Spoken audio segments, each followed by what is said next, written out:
La caza en espera del jabalí es una de las modalidades más apasionantes, pero también una de las más técnicas. Hoy vamos a hablar de atrayentes, cómo usarlos, qué dice la normativa en Extremadura y qué errores no deberías cometer. Hoy os traigo un tema que seguramente os interese a todos vosotros y es sobre los atrayentes del jabalí. En este vídeo os voy a contar cómo se pueden utilizar legalmente en Extremadura, dónde se puede utilizar, dónde está terminantemente prohibido y algunos consejos. Además, quedaros hasta el final del vídeo porque tengo una noticia importante que traeros.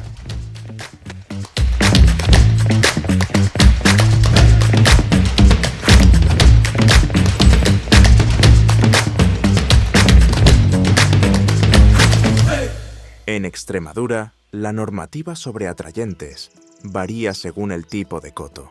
En cotos privados y sociales, los atrayentes pueden utilizarse, siempre y cuando estén contemplados en el plan técnico de caza. En cotos por daños, está terminantemente prohibido emplearlos. Esto se hace para evitar abusos y para diferenciar la caza deportiva de la caza de control de daños. Bueno, yo os traduzco. En Extremadura se puede utilizar atrayentes naturales en cotos privados y en cotos sociales. En cotos por daño está terminantemente prohibido. Dentro de los cotos sociales y cotos privados se pueden utilizar, siempre que estén dentro del plan cinegético. Echarle un vistazo. Y en los cotos por daño está terminantemente prohibido. Nada más tenéis que ver que cuando dan el papel de la Junta está prohibido. ¿Por qué? Porque es caza por control. Entonces, si tenéis un coto por daño, lo siento mucho, pero ahí no se puede utilizar atrayente. Antiguamente, y aún hoy en algunos casos, se han usado atrayentes ilegales y dañinos como aceite quemado, gasoil o productos químicos. Estos métodos no solo están prohibidos, sino que generan graves problemas ambientales. Contaminan el suelo, envenenan el agua y afectan a otras especies. Vamos, que es un desastre total utilizar gasoil o aceite. ¿Por qué? Pan para hoy y hambre para mañana. Porque al final todo eso llega al suelo y contamina. Al echar el aceite en el árbol se filtra a través del suelo y las raíces y lo que puede provocar es que llegue a fuentes de agua cercanas y que todos los animales lo sufran. Entonces es un desastre natural, no se debe utilizar. Y os digo una cosa, hay gente que todavía lo sigue utilizando y eso es una verdadera lástima. Porque hay que cuidar nuestros montes, nuestra fauna y nuestras dehesas. Así que por favor, no utilicéis métodos prohibidos, ni aceite, ni gasoil, nada de eso, por favor. Los atrayentes autorizados son aquellos naturales, diseñados para simular olores que atraen al jabalí. Su uso en cotos privados y sociales está permitido siempre dentro del marco legal. Bueno, yo lo digo como hago, en un coto social o privado no se trata de echar un montón en el primer sitio de vea, se trata de echar en un sitio que sea específico y donde hayan pasado los animales. Y ahora mismo os lo enseño.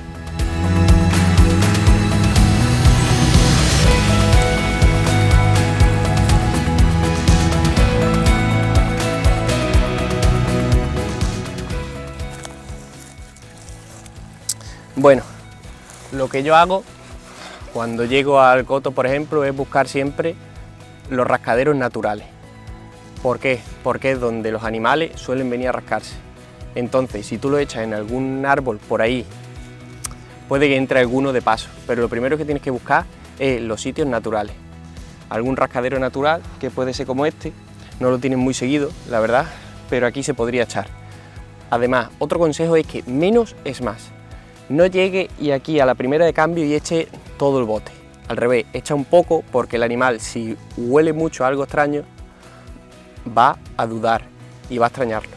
Entonces, el consejo es, busca un rascadero natural, échale un poco y además no eche solamente en el rascadero. Por el paso, busca la brea por dentro de los animales y echa un poquito por ahí, para que los animales se vayan acostumbrando.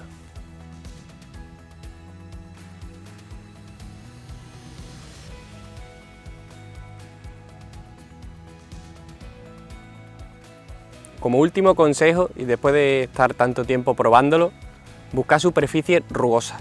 Por ejemplo, la corteza de una encina, la corteza de un alcornoque, el guarro lo que busca es rascarse. Entonces con una superficie rugosa va a entrar mejor. Además, el aditivo se adhiere mejor. También podéis probarlo en rocas, en matorrales que haya de paso, lo que os he dicho. Ir probando. Este caso es probar y probar. Pero los consejos principales que os he dicho, tenerlo en cuenta. Buscar rascaderos naturales y sitios donde frecuenten los animales. Podéis poner cámaras de fototrampeo y monitorizar los animales, así podéis ver la frecuencia con la que entran al atrayente, si lo extrañan por primera vez o si ese sitio no es muy frecuentado. En resumen, busca sitios naturales, rascaderos naturales, cerca de una baña, cerca de alguna charca, donde los animales frecuenten. ¿Por qué? Porque los animales, al principio, si tú lo echas por cualquier sitio, que donde he explicado antes, es posible que entren. Pero donde ellos tienen confianza y tal, echa. Segundo, echa poco. No te pases, porque el animal puede llegar a extrañarlo. Entonces estás haciendo el efecto contrario. Y tercero, ve probando por los pasos de los animales para que vayan siguiendo el rastro. Lo que toca es salir al campo y probar. Los atrayentes son una herramienta valiosa para la caza del jabalí, siempre que se usen con responsabilidad y dentro de la ley. Cazar no es solo abatir, es respetar la naturaleza y garantizar que esta tradición continúe. Bueno, y ahora sí, la noticia que estabais esperando. Y es que tengo el honor de anunciaros que soy el nuevo embajador de la marca de atrayentes naturales Naturhack. Llevo bastante tiempo probándolo, eso lo puedo asegurar, y seguramente lo hayáis visto por el canal de Instagram. Y la verdad que estoy súper contento. Funcionan perfectamente y son increíbles. Son atrayentes 100% naturales que se puede utilizar legalmente dentro de Extremadura, que es importantísimo. Además, si tenéis alguna consulta, alguna duda, cualquier cosa, dejádmela por comentarios, ¿vale? Espero que el vídeo os haya servido de ayuda, que ya sepáis cómo utilizarlo y como siempre os digo, nos vemos en el campo.